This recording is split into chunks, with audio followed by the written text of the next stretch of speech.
بسم اللہ الرحمن الرحیم۔ منشی جی، جنت مشکل نہیں۔ حضرت بشر حازی رحمت اللہ علیہ اللہ کے بہت نیک بندے ہیں اور ولی گزرے ہیں۔ ایک بار لوگوں نے کہا آپ حدیث بیان نہیں کرتے۔ فرمایا میرے اندر حصول شہرت کا جذبہ ہے، اگر یہ خاصیت نہ ہوتی تو میں ضرور حدیث بیان کرتا۔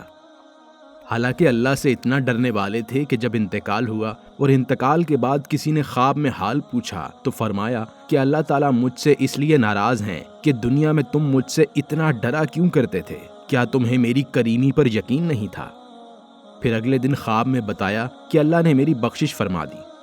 اللہ نے فرمایا کہ کھا اور پی، کیونکہ تو نے ہماری یاد کی وجہ سے کھایا پیا نہیں۔ دوستوں، یہ تھے ڈر والے اور اللہ سے پانے والے لوگ۔ میرا اللہ بہت پیار والا ہے، وہ آپ کی نیت کو دیکھتا ہے۔ یہاں مجھے ہندوستان کے ایک بزرگ یاد آ گئے جنہیں لوگ منشی صاحب کہتے تھے۔ ایک گاؤں سے گزر رہے تھے، وہاں دیکھا کہ لوگ جمع ہیں اور سامنے کسی آدمی کا جنازہ رکھا ہے۔ لوگوں نے کہا منشی صاحب آپ جنازہ پڑھائیں، کیونکہ مرنے والے کی یہی خواہش تھی اور آپ اتفاق سے آئے ہوئے بھی ہیں۔ منشی صاحب نے جنازہ پڑھایا اور اپنے ہاتھوں سے میت کو قبر میں اتارا اور دفن کیا اور چلے گئے۔ جب دفتر پہنچے اور جیب میں دیکھا تو ملازمت کا کارڈ غائب تھا۔ خیال آیا کہ جب میں نے اس بزرگ کو قبر میں اتارا تو وہ کارڈ بھی قبر میں گر گیا۔ ملازمت کا مسئلہ تھا۔ واپس گاؤں گئے، لوگوں کو اکٹھا کیا، ملازمت کا مسئلہ بتایا اور قبر سے مٹی ہٹانے کی سفارش کی۔ مٹی کو ہٹایا گیا۔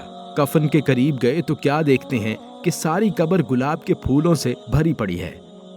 منشی صاحب کو اپنی ملازمت بھول گئی، سیدھے اس کی عورت کے گھر گئے اور جا کر کہا اماں بتاؤ یہ جو بزرگ تھے ان کا عمل کیا تھا؟ عورت نے عجیب بات کہی۔ اس نے کہا یہ تو ان پڑھ تھا، زبانی اس نے چند صورتیں یاد کر رکھی تھیں، لیکن لکھنا آتا تھا نہ ہی پڑھنا۔ 45 سال سے اس کی بیوی ہوں، یہ ایک کام روزانہ کرتا تھا۔ جب صبح کو نماز پڑھ کر فارغ ہو جاتا تو قرآن سامنے رکھ لیتا اور اس کی لائنوں یعنی سطروں پر انگلی رکھ کر کہتا اے اللہ تو نے یہ بھی سچ کہا ہے، یہ بھی سچ کہا ہے اور یہ بھی سچ کہا ہے۔ سوچتا ہوں وہ پڑھے لکھے نہیں تھے، مگر اللہ اور اس کی کتاب پر پورا یقین تھا۔ اور ہم آج کے لوگ پڑھے لکھے ہو کر بھی اس کو رب کہتے ضرور ہیں مگر اس کی کم ہی مانتے ہیں۔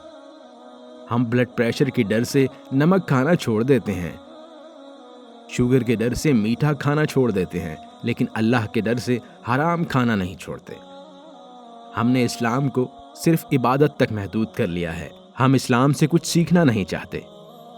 آپ صرف قرآن کو غور سے اور دل سے پڑھنا شروع کر دیں، یقین جانیے باقی نتیجہ آپ کو بتانے کی ضرورت نہیں رہے گی۔ ایک بار ایک بزرگ حضرت علی جرجانی نے بشر حازی کو نصیحت کی کہ اپنے مکان کو قبر سے بھی زیادہ خالی رکھو تاکہ دنیا چھوڑنے کا رنج نہ ہو، اور ہمارے مکان جن کو ہم مرنے تک سنوارنے میں لگے رہتے ہیں، اس لیے نہ وہ سنورتے ہیں نہ ہمارے اعمال۔ اس پر کسی نے کیا خوب کہا تھا، ایک دن تمہارے اعمال تم سے ملنے آئیں گے، بس پھر حیران نہ ہونا۔ لوگوں بس دیواروں کے کان سے نہ ڈرو، فرشتوں کے قلم سے بھی ڈر لیا کرو۔ یا اللہ ہم سب کو اپنے سے ڈرنے اور سیدھے راستے پر چلنے کی توفیق عطا فرما، آمین۔